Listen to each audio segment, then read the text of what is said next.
رنگ و آب زندگی سے گل بد اماں ہیں زمیں، رنگ و آب زندگی سے گل بد اماں ہیں زمیں، سینکڑوں خو گشتہ تہذیبوں کا مدفن ہے زمیں۔ بسم اللہ الرحمن الرحیم۔ خوارزم اور شاہان خوارزم۔ خوارزم کا جغرافیائی و تاریخی خاکہ۔ دنیا کے نقشے پر نگاہ ڈالیے، یہ ایشیا ہے، دنیا کا عظیم ترین براعظم۔ اس کی گود وسط ایشیا تاریخ کے صفحات پر بکھری ہوئی انگنت داستانیں ازبر کیے ہوئے اپنے وسیع و عریض رقبے پر نمودار ہونے والی ہزاروں حکومتوں کے تغیرات و حوادث کی عینی شاہد ہے۔ مگر اس آباد و شاداب خطے پر ایک دور ایسا بھی آیا ہے جس کو یاد کر کے آج بھی اس سرزمین جنت نظیر پر لرزہ طاری ہو جاتا ہے۔ وہ ایک تاریک اور گٹھا ٹوپ دور تھا جو 7ویں صدی ہجری کے دوسرے عشرے سے شروع ہوا اور بالآخر سقوط بغداد پر منتج ہوا۔ وسط ایشیا اپنی زرخیز چراگاہوں، آبادی سے معمور گنجان شہروں اور تجارتی گزرگاہوں کی بدولت زمانہ قدیم سے دنیا بھر میں مشہور و معروف رہا ہے۔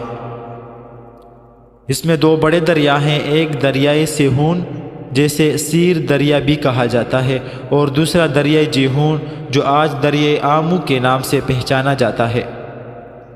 ان دونوں دریاؤں کا درمیانی حصہ ماوراء النہر کہلاتا ہے، جو اپنی سرسبزی و شادابی میں لاسانی ہونے کے ساتھ ساتھ مردم خیزی میں بھی ہمیشہ سے نمایاں رہا ہے۔ یہاں سمرقند کا مشہور شہر واقع ہے، جہاں سے فقیہ ابو اللیث سمرقندی رحمۃ اللہ علیہ جیسے فقہا نے جنم لیا ہے۔ یہیں امام بخاری رحمۃ اللہ علیہ کا شہر بخارا آباد ہے۔ دریائے جیہون کے افغانستان سے ملنے والے کنارے کو دیکھیں تو سامنے سنن ترمذی کے مؤلف امام ابو عیسیٰ ترمذی رحمۃ اللہ علیہ کا شہر ترمذ دکھائی دے گا۔ اس مختصر سی سیر کے بعد آئے اپنے اصل مقصد کی طرف چلے۔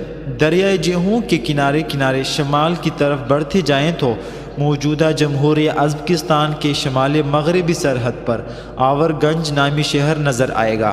یہیں آور گنج کئی صدیوں قبل خوارزم نامی ایک ریاست کا پایہ تخت تھا۔ آور گنج کے علاوہ ہزار اسب اور خیوہ بھی ریاست خوارزم کے اہم شہر شمار ہوتے تھے۔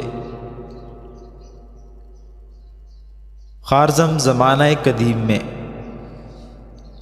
خوارزم کا علاقہ اس وقت سے ایک علیحدہ ریاست شمار ہوتا آیا ہے جب شاہ فارس بہرام گور کے ایک رشتہ دار نے اس پر قبضہ جما لیا تھا۔ زمانہ قدیم ہی سے خوارزم کے حکمران کو خوارزم شاہ کہا جاتا تھا۔ تاریخی روایات کے مطابق کہ خسرو وہ پہلا بادشاہ تھا جس نے سکندر اعظم کے حملے سے 980 برس قبل اس ریاست کے حاکم کو خوارزم شاہ کا لقب دیا تھا۔ اس روایت سے اندازہ لگایا جا سکتا ہے کہ خوارزم کا تمدن کس قدر قدیم تھا۔ دلچسپ بات یہ ہے کہ خوارزم شاہ کے لقب کا رواج اس علاقے کے اسلامی دور میں بھی یہاں کے آخری تاجدار سلطان جلال الدین خوارزم شاہ کے زمانے تک باقی رہا۔ غالباً تاریخ اسلام میں یہ واحد مثال ہے کہ اسلام سے پہلے دور کا لقب اسلامی عہد کے حکمرانوں میں بھی اسی طرح رائج رہا ہو۔ خوارزم میں اسلام۔ خوارزم پر مسلمانوں کی فوج کشی سب سے پہلے خلیفہ ولید بن عبد الملک اموی کے زمانہ خلافت میں ہوئی۔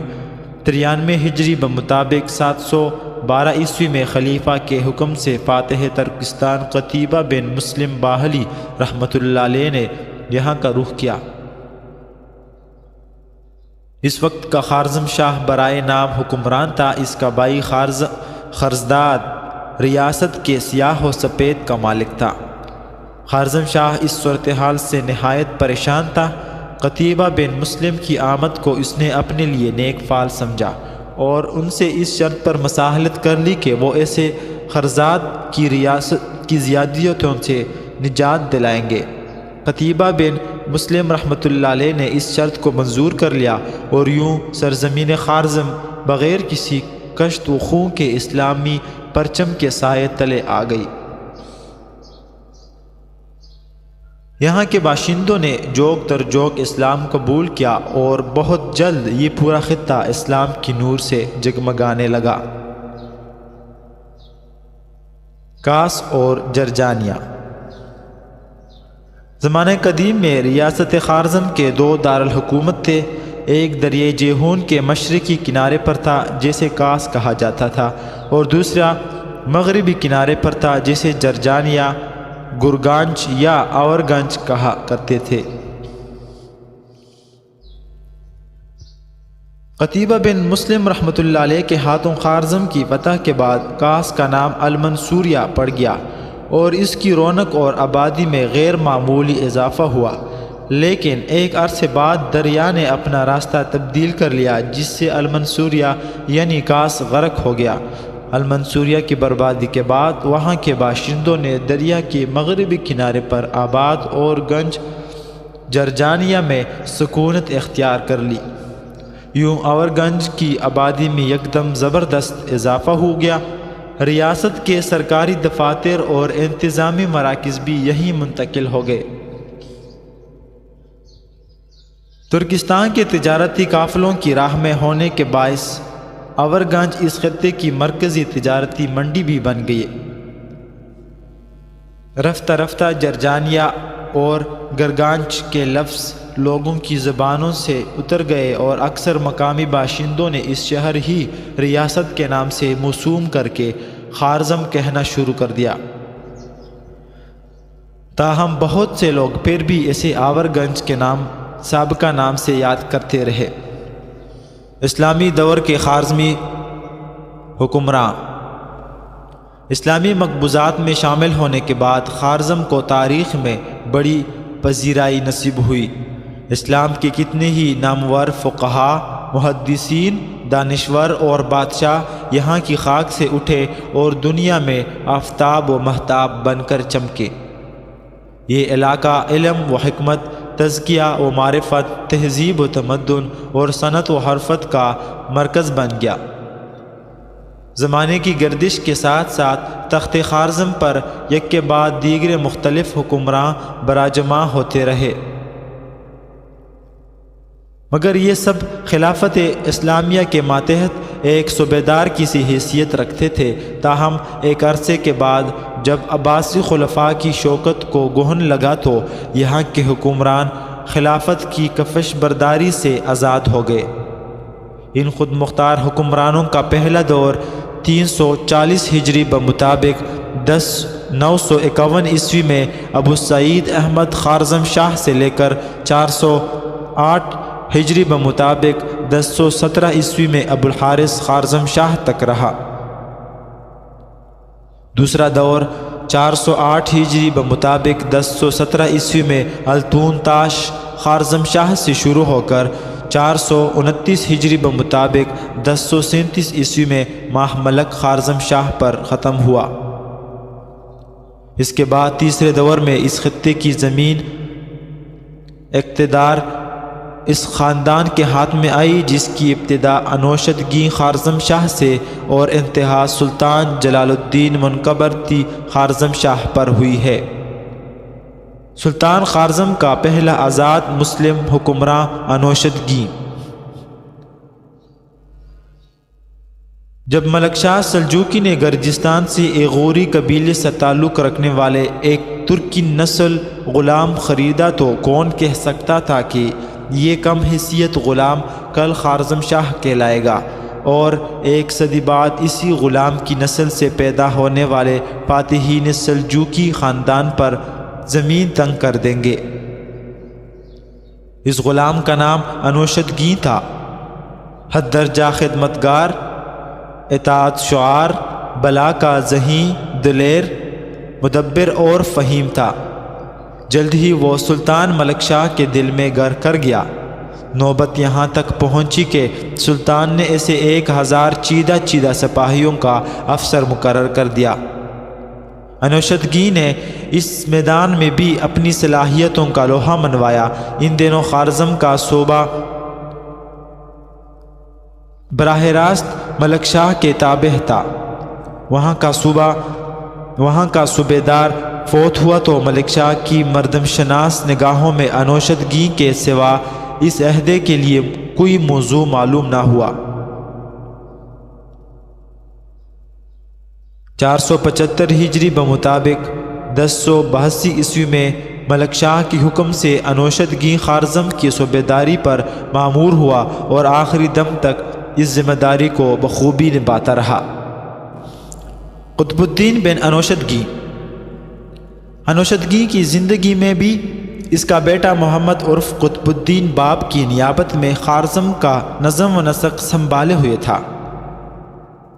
اپنے باپ کی وفات کے بعد اس نے بڑی خوش اسلوبی سے 30 برس تک ریاست کا نظام چلایا اور اپنے نئے آقائے نعمت سلطان وقت شاہ سنجر بن ملک شاہ سلجوقی کا دل و جان سے تابع دار رہا۔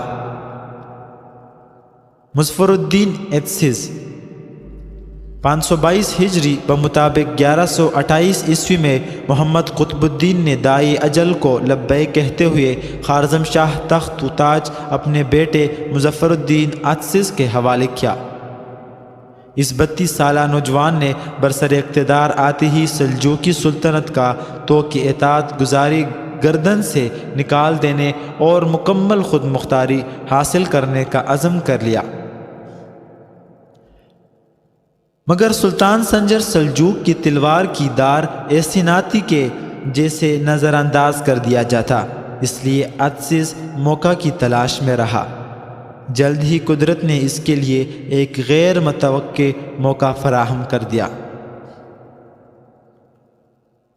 سلطان سنجر سلجوق ماوراء النہر کے باغی حاکم تغاج خان کی سرکوبی کے لیے بخارا میں افواج مرتب کر رہا تھا۔ اس لشکرکشی میں اتسز بھی سلطان سنجر کے ہمراہ تھا۔ ایک دن سلطان سنجر دوپہر کو سستانے کے لیے اپنے خیمے میں تنہا لیٹا ہوا تھا۔ اتنے میں سلطان کے چند نمک حرام افسران تلواریں سونتے ہوئے اس کے خیمے میں داخل ہو گئے۔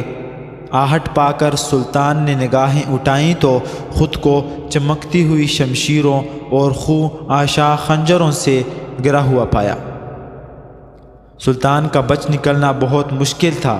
اس کا محافظ دستہ ساتھ موجود نہ تھا، مگر اس سے پہلے کہ غداروں کی تلواریں سلطان کے لہو میں غوطہ کھاتی، اچانک گھوڑوں کی ٹاپوں سے فضا گونج اٹھی۔ اگلے ہی لمحے اتسز تلوار لہراتے ہوئے خیمے کی طرف لپکتا ہوا دکھائی دیا۔ یہ دیکھتے ہی غداروں کا گروہ سلطان کو وہیں چھوڑ کر فرار ہو گیا۔ سلطان سنجر سلجوق نے اٹھ کر اتسز کو سینے سے لگا لیا اور دریافت کیا، تمہیں کیسے علم ہوا کہ میں گر گیا ہوں؟ اتسز نے جواباً کہا، سلطان علی قدر، میں اپنے خیمے میں بے خبر سو رہا تھا کہ ایک ہولناک خواب نے مجھے بیدار کر دیا۔ مشیت الہی نے مجھے میرے دل میں یہ بات ڈالی کہ تیرا آقا خطرے میں ہے، چنانچہ میں نے فوراً یہاں کا رخ کیا۔ سلطان سنجر، جس کی عالی ظرف، شجاعت، سخاوت اور احسان شناسی تاریخ میں مشہور و معروف ہے، اتسز کے اس احسان کا تعمر ممنون رہا اور اس واقعے کے بعد اتسز کی جانب سے پیش آنے والی ہر ناخوشگوار حرکت کو برداشت کرتا رہا۔ چنانچہ کچھ عرصے بعد جب اتسز نے خوارزم شاہی ریاست کی خود مختاری کا اعلان کیا تو اس کے سابقہ احسان نے سلطان سنجر سلجوق کی شمشیر ابدار کو کسی حتمی کارروائی سے باز رکھا۔ ایل ارسلان 31 برس کی حکمرانی کے بعد 551 ہجری بمطابق 1156 عیسوی میں مظفر الدین اتسز خوارزم شاہ دنیا سے رخصت ہوا اور اس کا بیٹا ابو الفتح ایل ارسلان اس کا جانشین ہوا۔ ایل ارسلان کے 7 سالہ دور حکومت میں سلطنت خوارزم میں کوئی نمایاں توسیع نہیں ہوئی۔ اس کا سارا زمانہ اقتدار سرحدی شورشوں کو رفع کرنے اور آس پاس کے ریاستوں کے ساتھ مصلحانہ تعلقات استوار رکھنے کی کوششوں میں گزرا، لیکن اس میں بھی اسے کوئی خاص کامیابی حاصل نہ ہوئی۔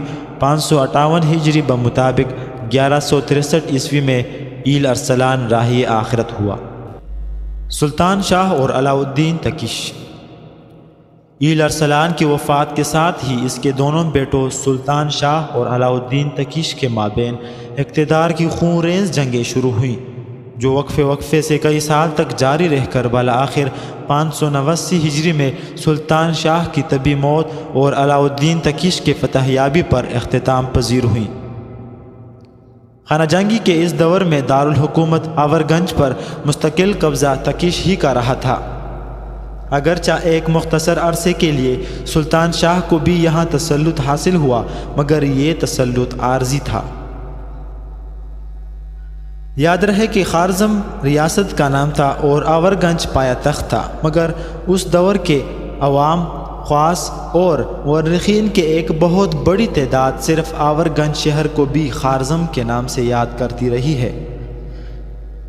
سلطان شاہ کی موت تک علاء الدین تکیش کو چین سے بیٹھنا نصیب نہ ہو سکا۔ 22 سے گلو خلاصی کے بعد ہی اس نے پہلی مرتبہ باضابطہ طور پر اپنے نام کے ساتھ سلطان کا لقب استعمال کیا، اب جب کہ وہ بلا شرکت غیر اپنے آباء و اجداد کی وسیع و عریض قلمرو کا فرما رواں بن چکا تھا، اس کی تمام تر توجہ بیرونی فتوحات کی طرف مبذول ہو گئی۔ سلطنت خوارزم کے ہمسائے۔ سلطان تکیش کو خوارزم کے تخت پر برسر اقتدار چھوڑ کر آئیے ہم ذرا اس کی ہمسایہ حکومتوں کا جائزہ لیتے ہیں۔ یہ 6 صدی ہجری کا اختتامی دور ہے، جو آئندہ صدی کے ربع اول میں برپا ہونے والے انقلاب کی تمہید ہے۔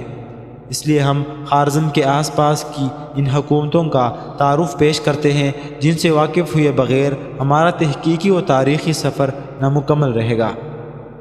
اس وقت سلطنت خوارزم کے اہم ہمسایوں میں درجہ ذیل حکومتیں شامل تھیں۔ ترکان خطا۔ ریاست خوارزم کے مشرق میں ماوراء النہر کا وسیع میدان دریائے سیہون تک پھیلتا چلا گیا ہے۔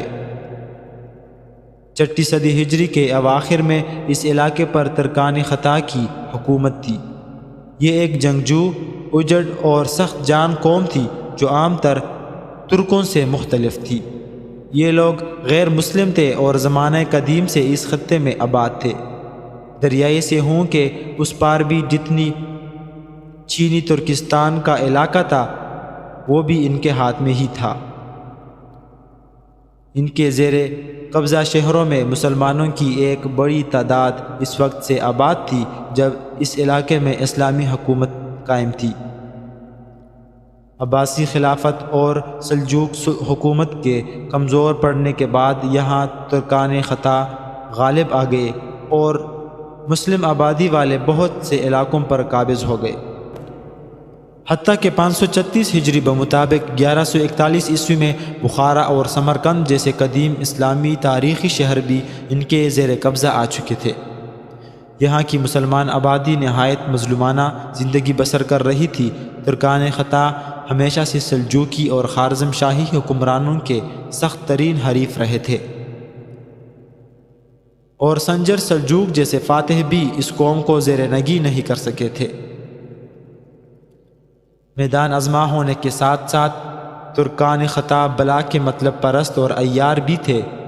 غوری سلجوقی اور خوارزمی درباروں کے باہمی اختلافات میں یہ اپنی قوت کا وزن کسی ایک فریق کے پلڑے میں ڈال کر مخالف کو چاروں شانے چت کر دیتے، اور بعد میں موقع محل دیکھ کر اپنے حلیف کو طاقت آزمائی کی دعوت دینے سے بھی نہیں چوکتے تھے۔ مسلم آبادیات مثلاً سمرقند و بخارا پر انہوں نے عوام کا دل بہلانے کے لیے مسلمان گورنر مقرر کر رکھے تھے، مگر ان کی حیثیت کٹ پتلی سے زیادہ نہ تھی۔ خلافت عباسیہ بغداد۔ خوارزمی ریاست کے جنوب مغرب میں ریاست کی حدود ختم ہونے پر عباسی خلافت کے محدود مقبوضات شروع ہو جاتے تھے، جو چند صوبوں پر محیط تھے۔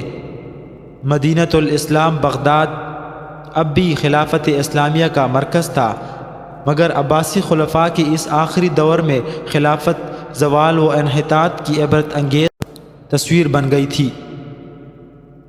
عالم اسلام کی مرکزیت پارا پارا ہو چکی تھی۔ اسلامی سلطنتوں کے ساتھ دربار خلافت کا تعلق صرف اتنا باقی رہ گیا تھا کہ ان میں باہم ہدایہ کے تبادلے ہوتے، خرسگالی کے وفود آتے جاتے، دربار خلافت سے نئے حاکم کو بطور تبرک پروانہ فرمانروائی عطا ہوتا۔ مگر یہ سب کچھ بھی اسی وقت ہوتا تھا جب فریقین باہمی تعلقات استوار کرنا چاہتے۔ ناخوشگوار حالات میں کسی خود مختار قوت ازما کو بغداد پر لشکر کشی سے بھی آر نہ ہوتی، اور خلافت مآب بھی کسی ایسے حریف کو ٹھکانے لگانے کا کوئی موقع ہاتھ سے نہ جانے دیتے۔ اس گئے گزرے دور میں بھی دنیا اسلام میں بڑے بڑے مشائخ، فقہاء، محدثین، فلسفی اور دانشور علم و حکمت کے چراغ روشن کیے ہوئے تھے۔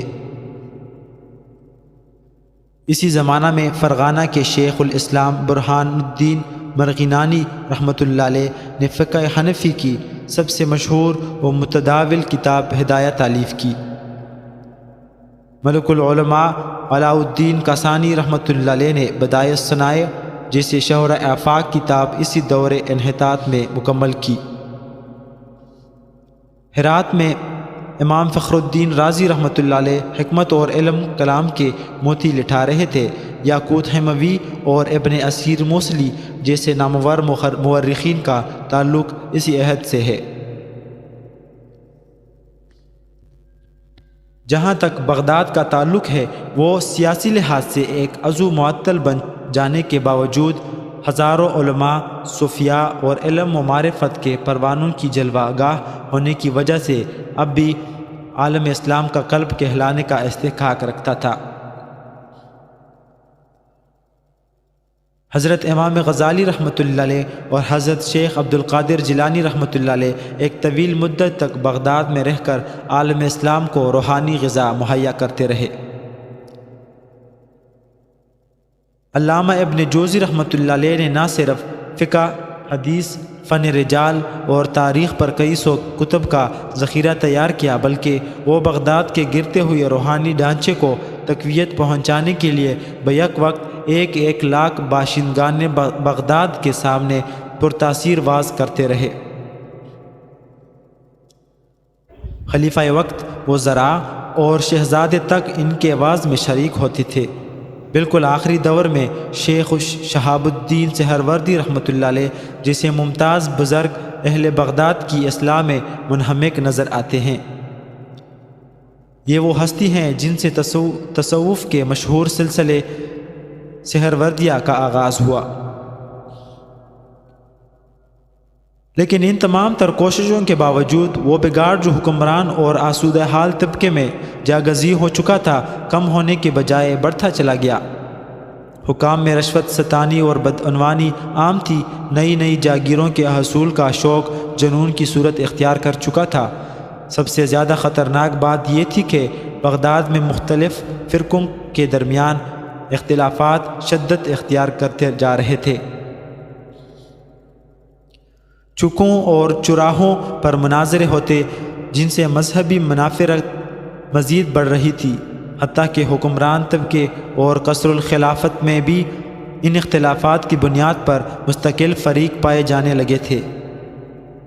انہی میں سے ایک فریق آگے چل کر بغداد کی عبرتناک تباہی اور خلافت عباسیہ کے حسرتناک انجام کا فوری سبب بنا۔ علاء الدین تکیش خوارزم شاہ کے زمانہ اقتدار میں بغداد میں خلیفہ ابو العباس ناصر مسند خلافت پر مطمئن تھا۔ 575 ہجری بمطابق 1179 عیسوی میں 22 سال کی عمر میں وہ منصب خلافت پر فائز ہوا تھا۔ اس وقت خود بغداد کے گلی کوچوں میں بھی خلافت کی گرفت کمزور پڑ چکی تھی۔ عوام حکام سے اور حکام خلافت مآب سے بیزار نظر آتے تھے۔ عمراء آزاد تھے اور نیم خود مختار صوبیداروں کی بے باکیہ حد سے متجاوز تھی۔ خلیفہ ناصر نے زمام اقتدار سنبھالتے ہی خلافت کے بچے کچے وجود کو سہارا دینے کے لیے ہاتھ پیر مارنے شروع کیے۔ اس کی ساری دلچسپیاں صرف بغداد کا سابقہ وقار بحال کرنے کی طرف مرکوز تھی۔ بغداد سے باہر کی اسلامی دنیا کے مسائل پر توجہ دینا اس کے معمولات سے خارج تھا۔ دیگر اسلامی سلطنتوں کے حالات سے اسے صرف اس قدر سروکار تھا کہ وہاں خلافت بغداد کے خلاف ہونے والی حرکتوں کا علم ایسے ہوتا رہے۔ بلا شبہ وہ اس میں پورے طور پر کامیاب رہا۔ اس کا قائم کرد جاسوسی نظام اپنی کارکردگی میں فقید المثال تھا۔ وہ بغداد میں بیٹھ کر دہلی کے دربار میں ہونے والی گفتگو سے واقف رہتا تھا۔ اس کے امراء اپنی نجی مجلسوں میں بھی اس کے خلاف منہ سے کوئی لفظ نکالتے ہوئے ڈرنے لگتے تھے۔ وہ دوسرے ممالک سے چلنے والے قافلوں کو پیش آنے والے واقعات ان قافلوں کی آمد سے پہلے بیان کر دیتا تھا۔ اس کامیاب جاسوسی نظام کی بدولت وہ بڑی حد تک اپنا رعب و دبدبہ قائم کر کے اندرونی و بیرونی سازشوں سے محفوظ ہو گیا۔